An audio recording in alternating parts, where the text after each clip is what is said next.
Pues estamos en Romanos capítulo 8. El día de hoy vamos a terminar por fin este hermoso capítulo de Romanos. Ya nos hemos tardado un poquito, ¿verdad? Nos hemos llevado ya 5 semanas en ir a través de él. Pero hoy es el día que por fin vamos a terminar este capítulo de la Escritura. Y el pasaje de hoy es un pasaje que es muy hermoso, pero que ha sido muy utilizado o mal utilizado para debatir y para crear división entre interpretaciones, división entre iglesias, personas que agarran la Biblia y se dan de bibliazos con este capítulo, porque ciertamente es un tema de polémica pues no en la Biblia, porque la Biblia no es polémica, la Biblia es la palabra de Dios, pero polémica en nuestras mentes para poder entender este pasaje. Sin embargo, no se trata de pelearse por quién tiene la interpretación correcta, sino de ser consolados por las promesas tan hermosas que vamos a estudiar a continuación. ¿Sabes? El capítulo 8 empezó con el versículo 1. Diciéndonos que no había condenación para aquellos que están en Cristo Jesús, ¿te acuerdas? Y me encanta porque hoy que terminamos este capítulo te vas a dar cuenta que los últimos versículos nos dicen que no hay separación para aquellos que están en Cristo Jesús. O sea, que nada nos puede separar del amor de Dios. Y me encanta este capítulo porque este capítulo se trata de la seguridad que Dios le da a todo creyente de su salvación y de su increíble amor. No hay condenación para el que está en Cristo Jesús, no hay separación del amor de Dios para aquel que está en Cristo Jesús. Dios desea que cada creyente esté completamente seguro de que en Jesús tenemos una seguridad que en ningún otro lado podemos encontrar. La realidad es que buscamos seguridad en muchas cosas y de muchas maneras. Hacemos estrategias para tener seguridad financiera, pero muchas veces eso falla y sale mal. Muchas veces buscamos seguridad emocional en personas o buscamos seguridad emocional en relaciones que sabes que finalmente fallan porque las demás personas, al igual que tú, son pecadores, son imperfectos. Y si tú esperas poner tu confianza en una persona y que esa persona no te falle, lo siento, te vas a quedar decepcionado. Sin embargo, en Dios podemos poner nuestra seguridad y Él no nos va a fallar. Y es lo que Dios trata de decirnos a través de este capítulo, que podemos encontrar una seguridad verdadera en Él y solamente en Él.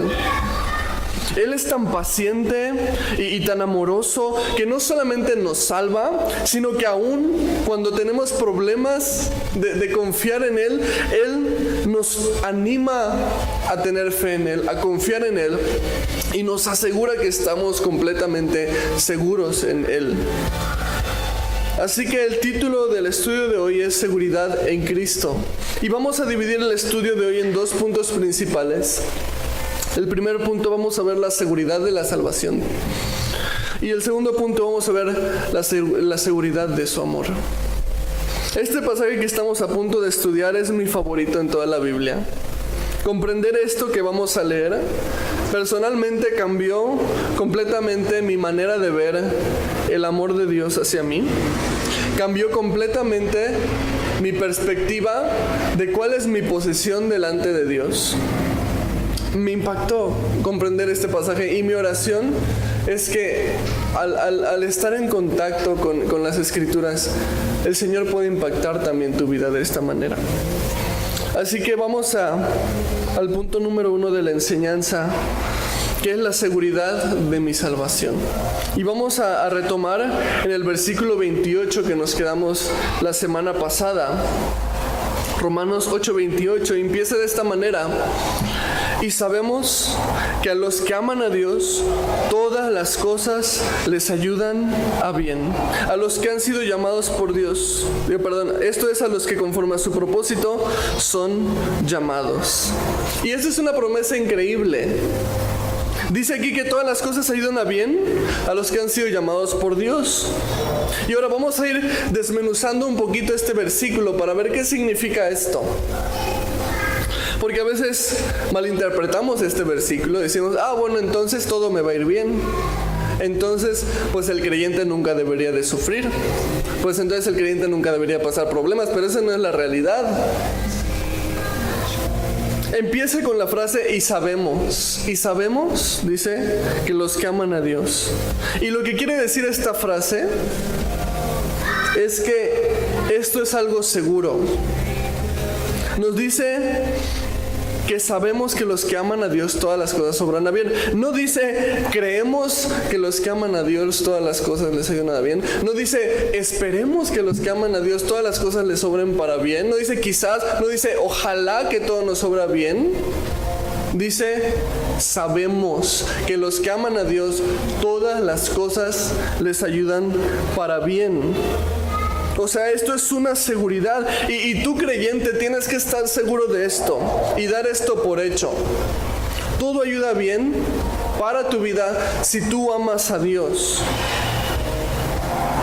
Y esto es lo segundo que quiero que notemos. Dice, todas las cosas ayudan a bien. Y ¿sabes algo? En todas las cosas incluye tanto lo bueno como lo malo. Este versículo no significa que nunca te va a pasar nada malo. Este versículo no significa que nunca vas a pasar problemas financieros. Este versículo no significa que nunca vas a tener un corazón roto. No, al contrario, vas a pasar problemas con finanzas, vas a tener un corazón roto, la gente te va a fallar, tú mismo vas a fallar. Pero tienes una hermosa promesa de Dios aquí que a pesar de eso, todo va a obrar para bien. Dios tiene una manera tan increíble y tan hermosa de obrar todo lo malo que pueda pasar en tu vida y transformarlo en algo bueno.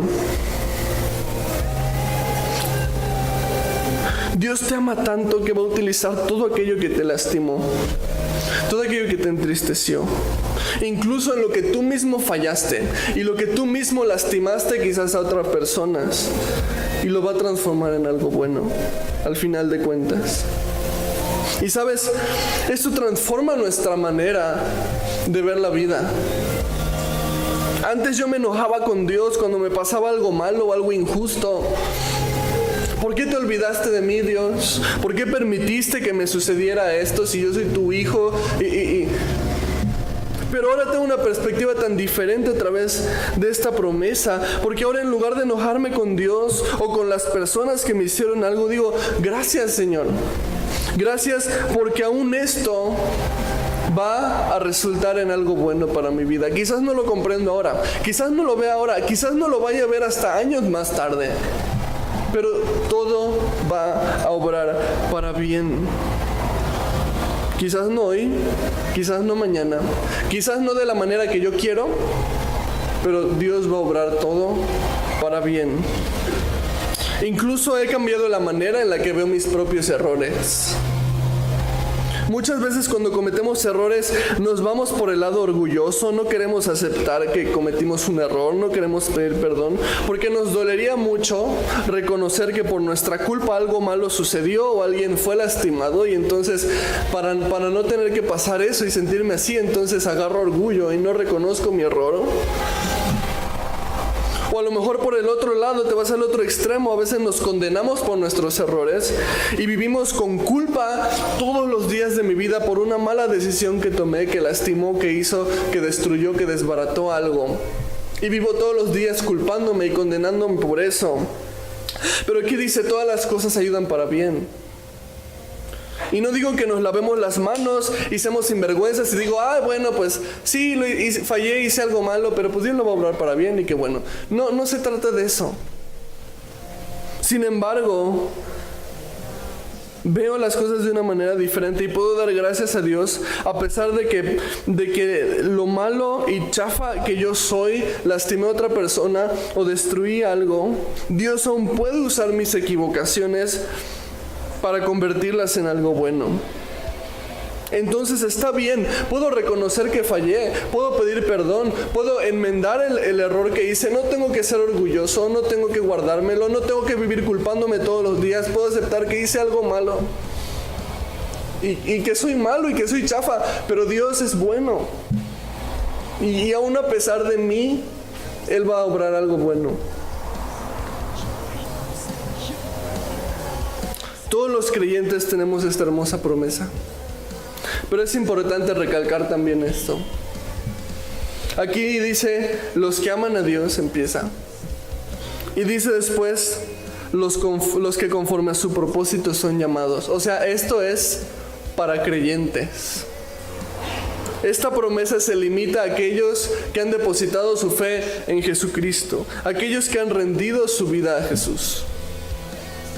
El creyente puede decir, todo obra para bien, y sabemos que es cierto, y lo creemos. Pero el no creyente no puede decir esto. El que no cree en Jesús, el que no ha rendido su vida a Él, a lo mejor ellos sí pueden esperar que todo salga bien. Ellos pueden decir, ojalá que todo salga bien, pero no pueden saber que todo va a salir bien, porque esta promesa se limita a aquellos que han depositado su fe en Jesucristo. Entonces, mientras que el creyente vive con la seguridad de esto, el no creyente vive en incertidumbre. Puede querer y esperar que todo obre para bien, pero no puede saberlo. Solo es a través de la fe en Jesucristo, que además de que recibimos salvación por medio de la fe en Él, recibimos también la seguridad de que aún lo malo será utilizado por Dios para obrar algo bueno en nuestras vidas. Y a continuación el versículo 29 nos explica el por qué. Dice, porque a los que antes conoció, también los predestinó, para que fuesen hechos conforme a la imagen de su Hijo, para que Él sea el primogénito entre muchos hermanos. Estos versículos son muy polémicos para muchas personas por el famoso tema de la predestinación. Las iglesias se dividen por este tema, los creyentes se atacan unos a otros por este tema, y los estudiosos se quiebran la cabeza tratando de comprender algo que ciertamente no pueden comprender. Si Dios predestina o no predestina, si el hombre tiene libre albedrío o no tiene libre albedrío. Pero se me hace tan triste que en medio de estos debates, pleitos y divisiones, perdemos de vista lo que Dios realmente quiere darnos a entender en este pasaje, que es la seguridad que Él nos da. Este pasaje no fue escrito para un estudioso de esos que se llenan de conocimiento, que están cabezones, y tratar de comprenderlo y hacer una doctrina acerca de esto. Dios escribió esto para aquel que está quebrantado, para aquel que se siente condenado. Y Dios le dice, tranquilo, porque yo te escogí. No está hecho para nuestros intelectos, está hecho para nuestros corazones. A veces somos tan incrédulos que nos preguntamos, ¿cómo puedo saber realmente que todo va a obrar para bien? Si mi situación se ve tan difícil, mi pecado es tan grande, mis fallas son tan terribles, las enfermedades han llegado sin avisar. ¿Cómo puedo decir yo, sé que esto va a obrar para bien? Y Dios nos responde, ¿quieres saber cómo puedes saberlo? ¿Quieres saber qué tan certero es esta promesa que yo te estoy dando? Dice Dios. Pues, ¿qué te parece esto? Yo te conocí desde antes que tú me conocieras a mí. Aquí dice, a los que antes conoció, a esos también predestinó. O sea, antes de que tú pusieras tu mirada en Dios, Dios ya tenía su mirada en ti. Antes de que tú pensaras en Dios, Dios ya estaba pensando en ti.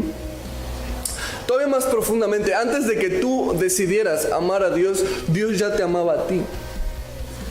Juan 14:19 nos dice, nosotros le amamos a Él porque Él nos amó primero.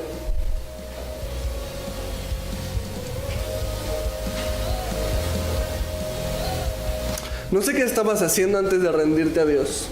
¿Cómo estaba tu vida antes de llegar a Cristo? Quizás estabas burlándote de Él. Quizás te burlabas de aquellos que creían en Él. A lo mejor ahorita tú eres el aleluya, pero en aquel entonces tú eres el que se reía de los aleluyas. A lo mejor estabas convencido de que no necesitabas a Dios. Quizás estabas diciendo que creías en Él, pero nunca lo tomaste en cuenta en tu vida. O quizás simplemente no te importaba y eras ajeno a Dios y no querías nada que ver con Dios. No era para ti.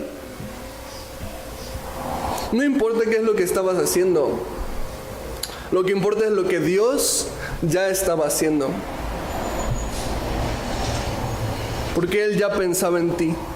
Él ya te miraba. Él ya te amaba. ¿Qué te parece eso?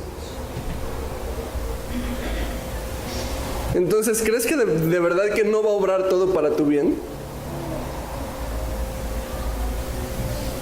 Y quizás haya alguien aquí que esté viviendo todavía de esa manera. Quizás todavía te burlas de los que creen. A lo mejor todavía crees que no necesitas a Dios. O simplemente lo ignoras en tu vida. No es para ti en este momento. Te doy un adelanto. Dios ya piensa en ti. Dios ya tiene su mirada puesta en ti. Y Dios ya te ama. Y si tú le das la oportunidad y te rindes a Él, Él va a restaurar tu vida. Él va a llenar ese vacío que está en tu corazón, pero sobre todas las cosas, Él va a escribir tu nombre en el libro de la vida y vas a tener esta misma seguridad de la que estamos hablando. Es tu decisión aceptarlo o no aceptarlo. A mí me causa un poco de gracia cuando alguien da su testimonio y dice, no, pues es que yo estaba en la búsqueda de Dios y llegué a la iglesia. No, yo encontré a Dios aquí. Tú no buscabas a Dios, tú no encontrabas a Dios. Dios te buscaba a ti, Dios te encontró a ti, porque Él te amó primero. Ahora, si todo esto parece bastante maravilloso y lo es, Dios no se queda ahí. No solamente nos conoció desde antes, dice aquí, sino también dice, nos predestinó para que fuesen hechos a la imagen de su Hijo.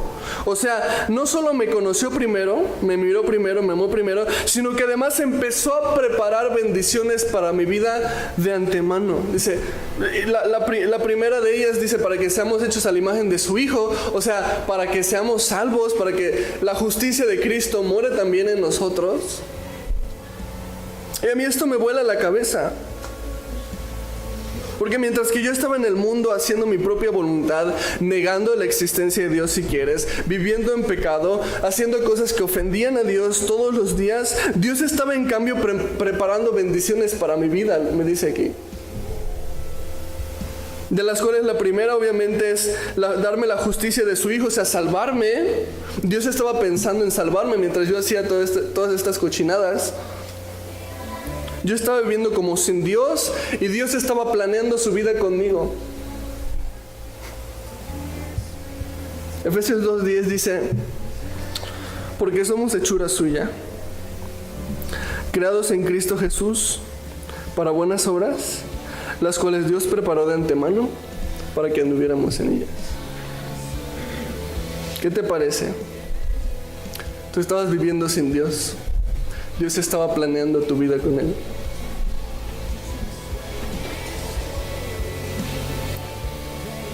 Yo estaba viviendo sin Dios, pero Dios estaba preparando buenas obras para mi vida. Yo estaba ofendiendo a Dios, pero Él estaba planeando, lo voy a salvar. Yo estaba negándolo, pero Él estaba diciendo, le voy a dar una esposa bien hermosa que me ame también a mí. ¿Te imaginas?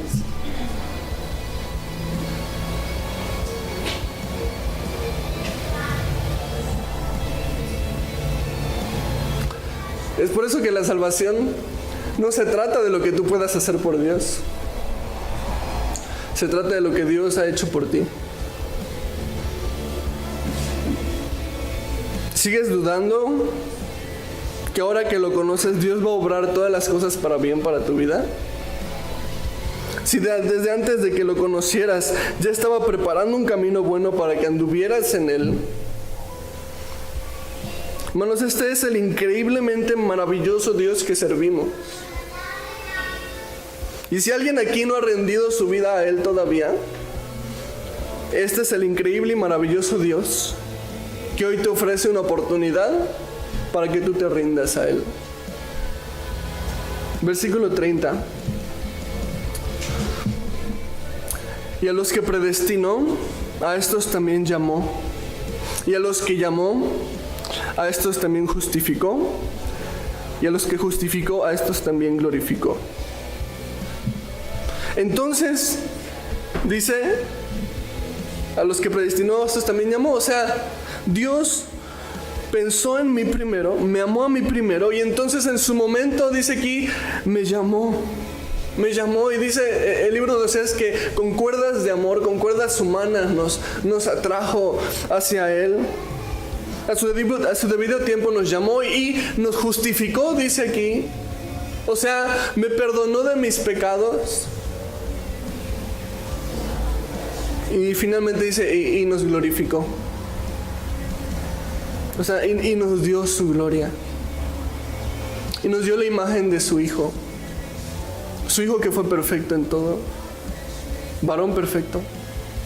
Su Hijo que fue tentado en todo, pero sin ningún pecado, que vivió la vida perfecta que yo no podía vivir. Dice, de Él me revistió, de Él me glorificó. Esta es la hermosa obra que Dios hace en nosotros. Y todo esto es por gracia, esto es un regalo. No es algo que me he ganado, es algo que Jesús ganó por mí, me lo obsequió en el momento en el que puse mi fe en Él. Y si tú hoy, el día de hoy, pones tu fe en Él, esto es lo que Él promete para tu vida. Versos 31 y 32 continúa, ¿qué pues diremos a esto? Si Dios es por nosotros, ¿quién contra nosotros?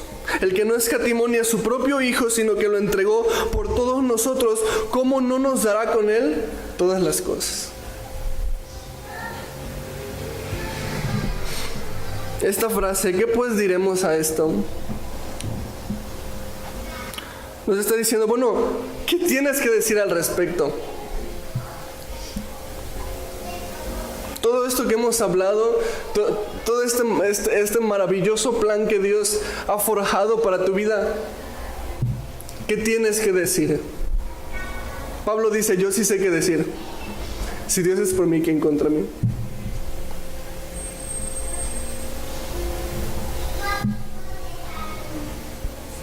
Esta gloriosa frase es lo único que podemos decir ante toda esta evidencia.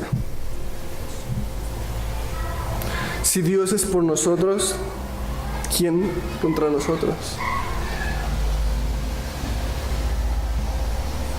Cuando el amor de Dios es tan evidente, lo único que queda es una seguridad increíble, eminente en Dios. Que en Él estamos verdaderamente seguros. Que en Él nada me puede tocar.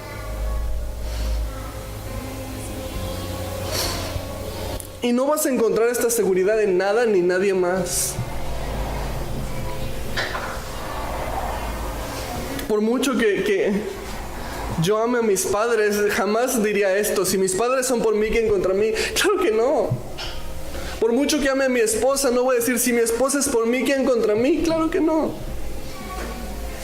Por mucho que un trabajo me dé buen sustento y me dé buena seguridad, no voy a decir, si mi trabajo es por mí, ¿quién contra mí? Esta es una seguridad que solamente puede declarar alguien que ha comprendido lo que Dios tiene para su vida y la manera en la que Dios obra en su vida. Así que deja de tratar de buscar tu seguridad en tus relaciones, en tus amistades, en tu trabajo, en tantas cosas banales, y comprende que solamente Dios puede darte esta clase de seguridad que vemos aquí.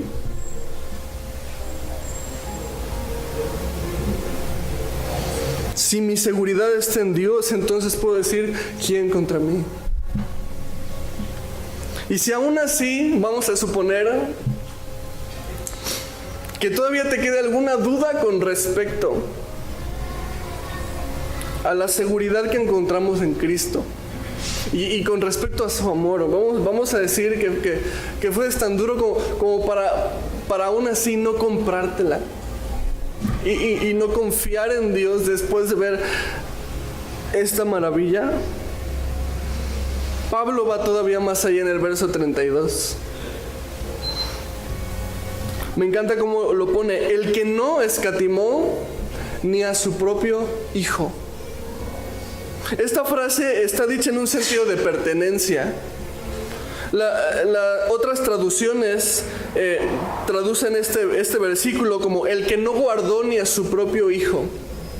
O sea, si Dios ni siquiera fue envidioso con su propio hijo, que dijo, no es mío y no se les voy a dar, ustedes muéranse por sus pecados y por lo que sea. Dios no hizo eso. Dice, Dios no fue envidioso con su hijo, nos lo entregó por completo. ¿Para qué? Para morir por nosotros. O sea, el que no escatimó ni a su propio hijo, el que no fue envidioso ni con su propio hijo, sino que nos lo entregó, dice, ¿cómo no nos va a dar también con él todas las cosas? Pocas cosas son tan sagradas como el amor que un padre o que una madre tiene hacia su hijo. He visto a las personas más mansas, a las personas más calmadas y tranquilas, encenderse en furor cuando alguien lastima a su hijo. Dios te dice, si yo ya pasé esa prueba y te lo di para que le escupieran, y te lo di para que lo golpearan, o sea, ¿qué crees? Lo di para que lo mataran. ¿Cómo no te voy a dar todas las cosas juntamente con él?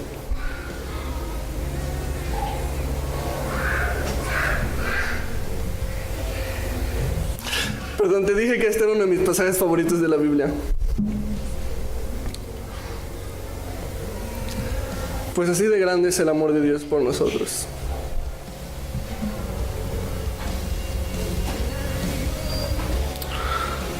Juan 3:16 dice, ¿por qué?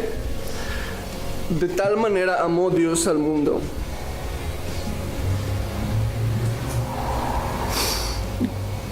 que ha dado a su Hijo unigénito, para que todo aquel que en él cree no se pierda, mas tenga vida eterna. Por si te quedaba duda de las promesas de Dios. Es imposible que Dios no vaya a cumplir su palabra. Si estuvo dispuesto a entregarnos a su propio Hijo, entonces esto prueba que está dispuesto a darnos todas las cosas juntamente con Él. ¿Te estás dando cuenta de lo hermoso que es el amor de Dios? Aún en nuestra incredulidad, aún en nuestra debilidad, nos motiva a confiar en Él. Ahora, Pablo aquí comienza a acercarse un poquito al tema al que quiere llegar, y es la seguridad de la salvación. Fíjate, versículos 33 y 34 dice, ¿quién acusará a los escogidos de Dios? Dios es el que justifica. ¿Quién es el que condenará? Cristo es el que murió, más aún el que también resucitó, el que además está a la diestra de Dios, el que también intercede por nosotros. Y aquí regresamos al primer tema con el que empezó el capítulo, Romanos 8:1, dice, ahora pues ninguna condenación hay para los que están en Cristo, y ahora aquí nos reafirma, entonces, ¿quién acusará? ¿Quién va a condenar?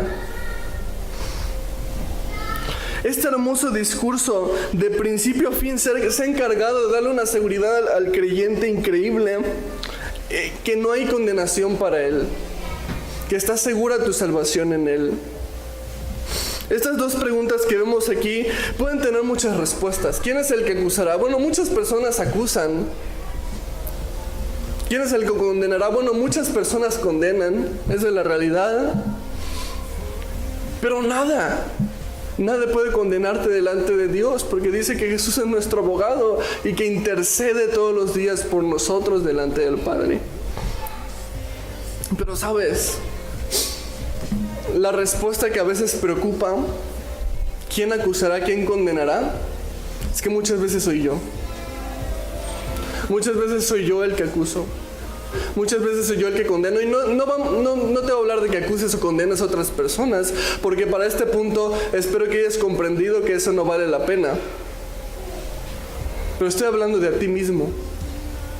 Muchas veces tú eres el que te acusas. Muchas veces tú eres el que condena.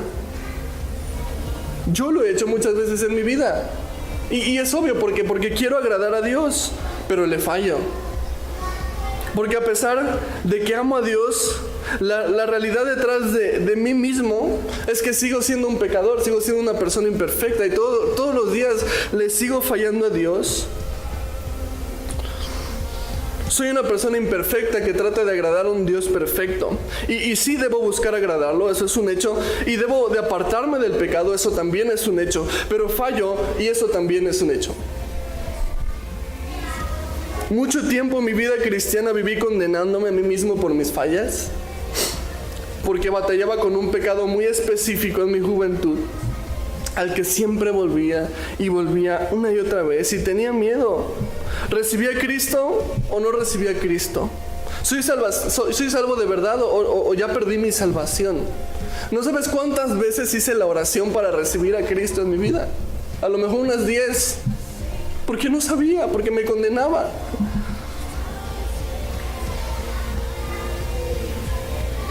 Pero lo peor de esto es que caí en lo que miles de creyentes caen hoy en día, que es vivir una vida cristiana lejos de Jesús. O sea, vivir la vida cristiana sin Cristo. Y tienes que tener cuidado, porque esta es una de las trampas favoritas de Satanás. Por condenación, después de que caí en el pecado, que ya había caído tantas veces, yo solito me condenaba y yo solito me decía, no, bro, ya no eres digno de ir a Dios. O sea, ¿cómo voy a ir ahorita? ¿Con qué cara voy a ir a presentarme delante de Dios y decirle, Dios, perdóname, si ya le fallé tantas veces? Entonces decía, ¿sabes qué? No, ya soy un hipócrita, soy un sinvergüenza si me acerco otra vez a pedirle perdón a Dios. Y esa es la trampa. Y esa es la trampa.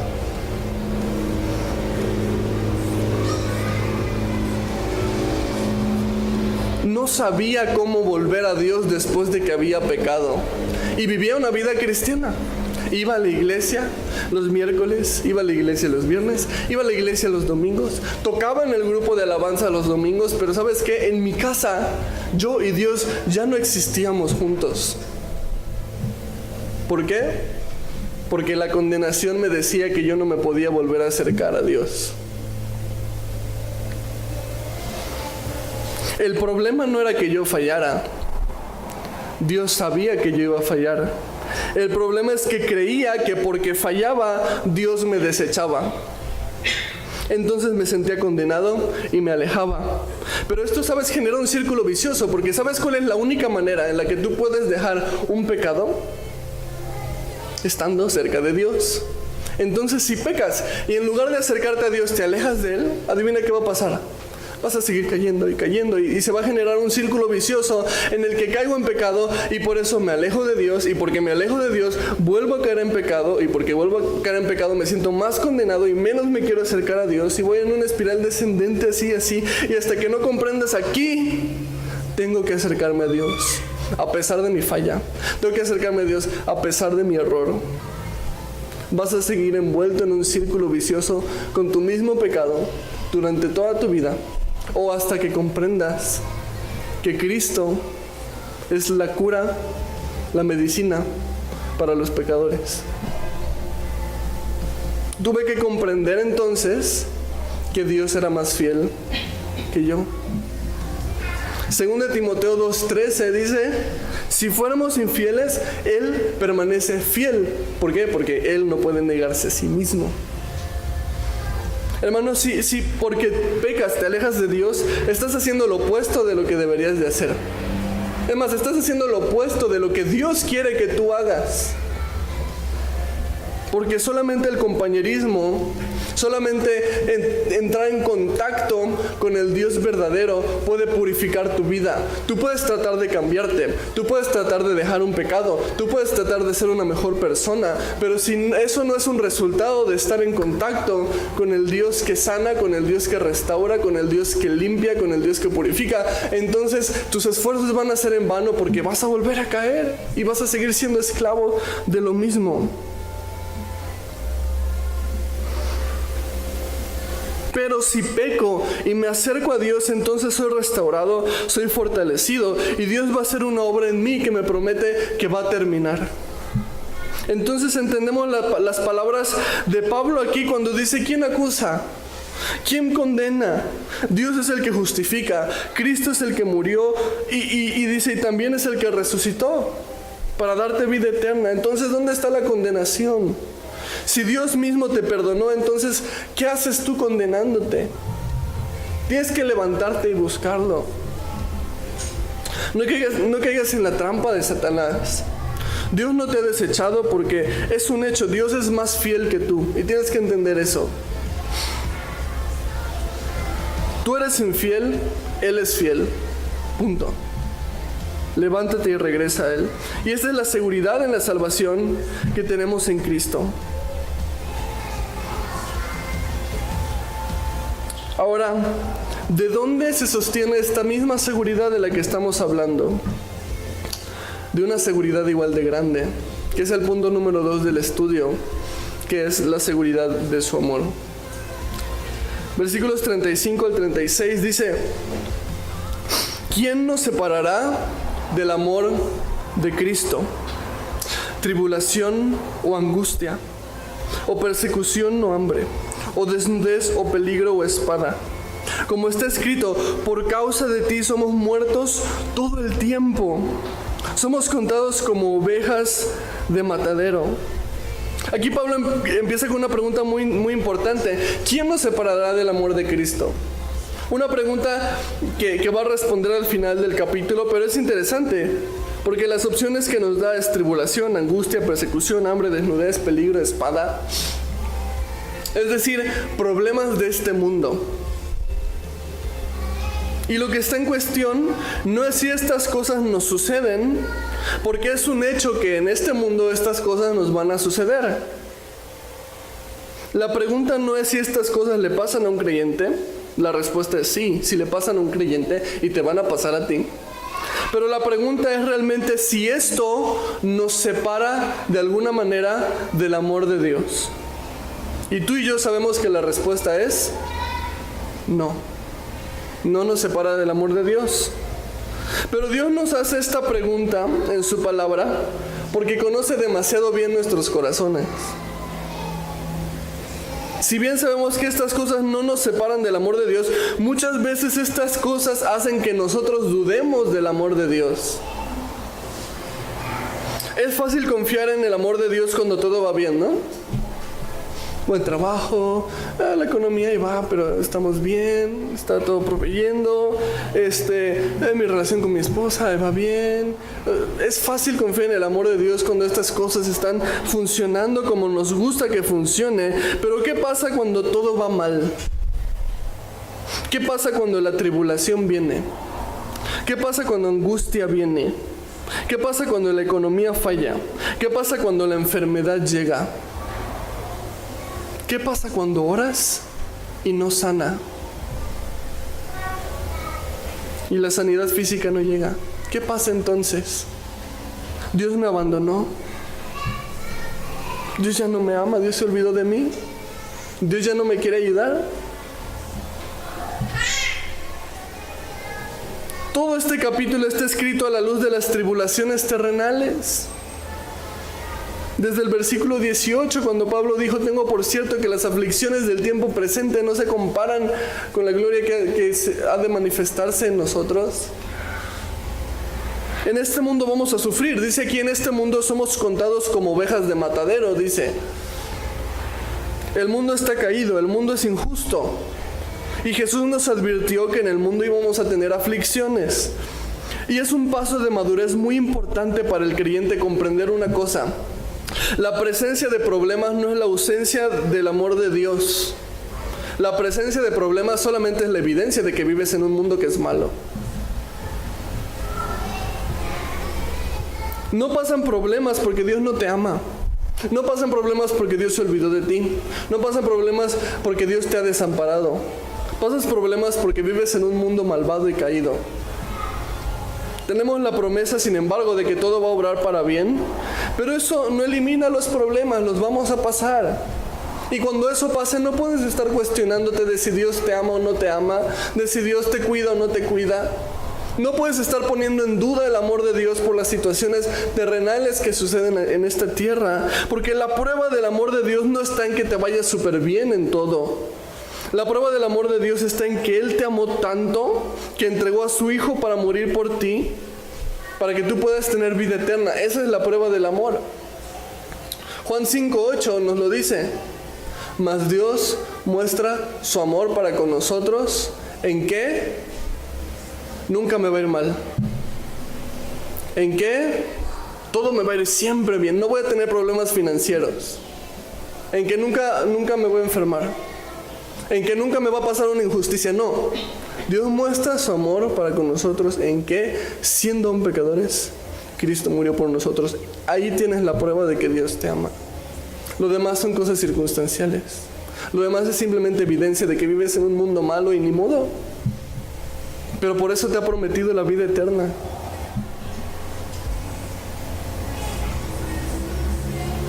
Y sabes, nada te puede separar de su amor. Aún a pesar de las tribulaciones que están garantizadas en esta vida, nada te puede arrebatar de la mano de Dios. Versículo 37. Antes, en todas estas cosas somos más que vencedores por medio de aquel que nos amó.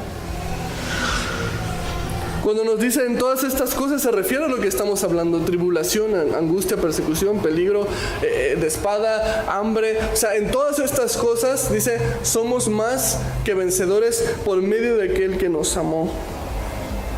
Somos más que vencedores en enfermedades, en problemas económicos, en angustias de todo tipo. ¿Qué significa eso? ¿Que siempre voy a sanar? No. ¿Significa que siempre voy a tener o siempre voy a recuperar mi economía?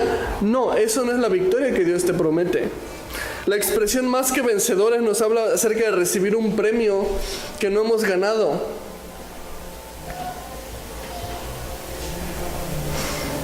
¿Sabes?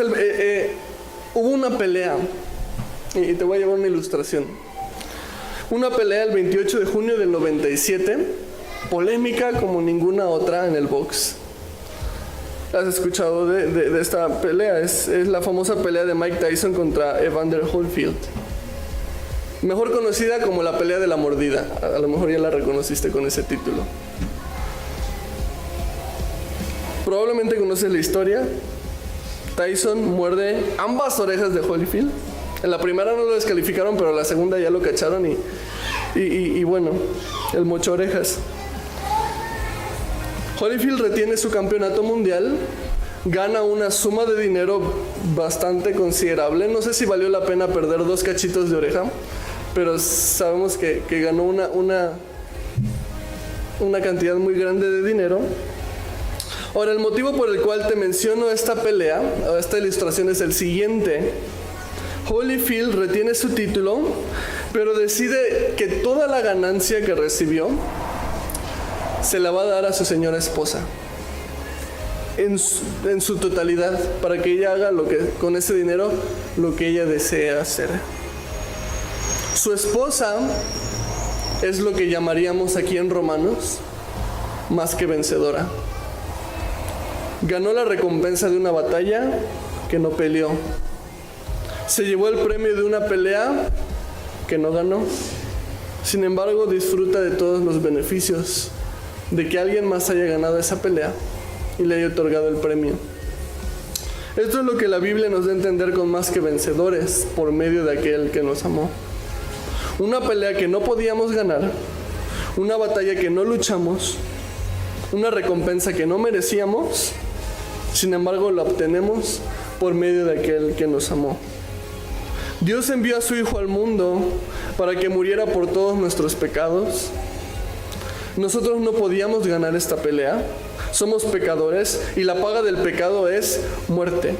Hubiéramos tenido que dejar de pecar para salvarnos, lo cual, por supuesto, hubiera sido imposible. Entonces, definitivamente era una batalla que no podíamos ganar porque somos pecadores. Entonces, Jesús entró al ring por nosotros y peleó esta batalla. Hizo 3 cosas que nosotros no podíamos hacer. Vivió una vida perfecta. Tú y yo no podemos, y lo sabemos. Murió para pagar nuestros pecados. Nosotros no podíamos pagar nuestra propia deuda con el pecado. Y finalmente resucitó venciendo la muerte. Ni tú ni yo hubiéramos podido vencer a la muerte.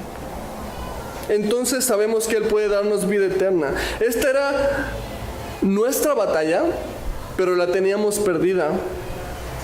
Jesús entró al ring por nosotros, la ganó por nosotros y nos dijo: toma, aquí tienes la recompensa. Y la recompensa es la salvación, pero con todo esto, la seguridad de todas las cosas que hemos estado hablando.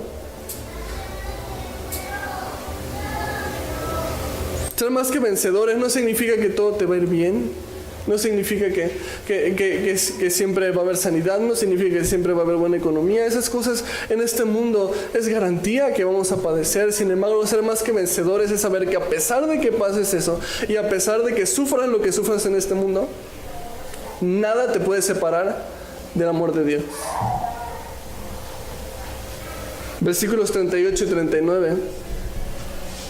Por lo cual estoy seguro de que ni la muerte, ni la vida, ni ángeles, ni principados, ni potestades, ni lo presente, ni lo porvenir, ni lo alto, ni lo profundo, ni ninguna otra cosa creada nos podrá separar del amor de Dios, que es en Cristo Jesús, Señor nuestro. Menciona varias cosas aquí. Dice, ni la vida ni la muerte. O sea, nos habla acerca del problema que teníamos, la vida eterna. La paga del pecado era muerte. Ni la muerte pudo separarte del amor de Dios, porque Jesús venció la muerte. El creyente entonces ya no le teme a la muerte, porque sabe que la muerte es simplemente el comienzo de una nueva e increíble vida eterna que Dios nos ha prometido, que ha ganado por nosotros y nos ha dado la recompensa. Dice, ni ángeles, ni principados, ni potestades. O sea, ningún terreno dentro de lo espiritual, ni Satanás mismo puedes arrancarte ni separarte del amor de Dios. Dice, ni lo presente ni lo porvenir. Nos habla de los temores que podamos tener hoy en el presente, o de las preocupaciones que tenemos por el porvenir, por el futuro. Ni aun eso te puede separar del amor de Dios. El creyente entonces sabe que los problemas del día de hoy son temporales y que Dios va a obrar todo para bien. Así también las preocupaciones del futuro, sabemos que Dios sostiene nuestro futuro. Sea lo que traiga, Dios nos sostendrá. Dice, ni lo alto, ni lo profundo, ni ninguna otra cosa creada. Me gustaría terminar leyéndote este versículo en la versión Nueva Traducción Viviente, porque siento que trae aún más luz y más entendimiento de lo que estamos hablando. Y te lo puse ahí en la pantalla para que lo veas. Dice, estoy convencido que nada podrá jamás separarnos del amor de Dios, ni la muerte, ni la vida, ni ángeles, ni demonios, ni nuestros temores de hoy, ni nuestras preocupaciones de mañana. Ni siquiera los poderes del infierno pueden separarnos del amor de Dios. Ningún poder en las alturas, ni en las profundidades. De hecho, nada en toda la creación podrá jamás separarnos del amor de Dios que está revelado en Cristo Jesús, nuestro Señor. Así que hoy hemos estudiado esta hermosa promesa. No sé tú, pero yo prefiero tomar este pasaje y recibir las promesas que me da, que tomar este pasaje para salir con otro cristiano y agarrarme de bibliazos para ver si la predestinación existe o no existe. Mejor lo recibo. Mejor soy consolado y confortado por Él. Vimos primero la seguridad en la salvación, que inició con una promesa de que todo obra para bien. Pero Dios nos fue llevando hasta el punto en que, aun si somos infieles, Dios permanece fiel, Dios no nos desecha y nos da motivo tras motivo, prueba tras prueba, cómo Él nos eligió, cómo Él nos amó primero, aun cuando estábamos muertos en nuestros delitos y pecados, aun cuando nosotros no lo amábamos. Él nos predestinó, preparó buenas obras para que nosotros viviéramos en ellas. Cuando nosotros vivíamos sin Él, Él preparaba nuestra vida con Él.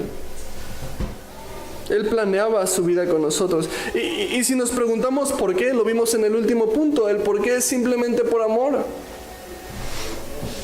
Por puritito Amor. Porque Dios te amó de tal manera que dio a su Hijo por ti. Y sabes, quiero que te quedes con esto. Porque Dios te ama, Él envió a su Hijo a morir por ti en una cruz, para pagar tu deuda. Y escucha esto, estoy convencido de que si en todo el mundo hubiera solamente una persona que hubiera creído en Jesús, y esa persona hubiera sido tú, Dios aún así hubiera mandado a su Hijo a morir solamente por ti. Porque esa es la clase de amor que Dios te tiene. Así que este mensaje fue escrito para ti el día de hoy, para que tú pudieras conocer el día de hoy la manera tan increíble con la que Dios te ama y tomes la decisión de rendirte a Él.